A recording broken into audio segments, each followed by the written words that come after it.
Hello, नवीन व्हिडिओमध्ये तुमचं सगळ्यांचं स्वागत आहे. तर आम्ही फिरायला जे गेलेलो ते आजच सकाळी परत आलो आणि संध्याकाळी ठरवलं की आणखीन थोडं फ्रेश होण्यासाठी पार्लरला जाईल. खरं तर आमचा प्लॅन होता की ते कॉटेज आम्ही बुक करू, तिथेच आम्ही स्पा करणार होतो मस्त.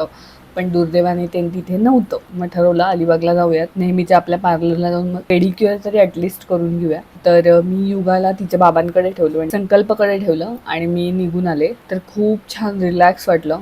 नंतर पेडिक्युअर झालं आणि मी चालत निघाले, कारण आमच्या घराच्या पाठीमागे पाठच्या गल्लीतच ते पार्लर आहे. घरी आले तर युगा आणि तिची आजी मस्तपैकी त्या बलूनचं जे खेळणं आहे, बाहुली आहे, त्याच्यासोबत खेळत होते.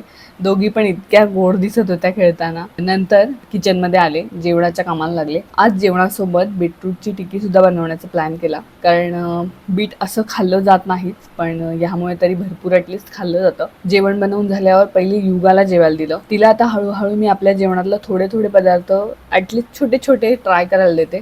तर तेच म्हणून पण मुगाची खिचडी म्हणून मी तिला पहिले आता सुरुवात केली आहे. एकदम स्मॅश करून देते. तर पहिले तिला भरवलं आणि नंतर ते तिला डायरेक्ट ताट हातात दिलं आणि बघा ती खाताना किती गोड दिसते. जेवण होऊन सगळं आवरलं आणि युगाची ही मस्ती बघा किती वाढली येते.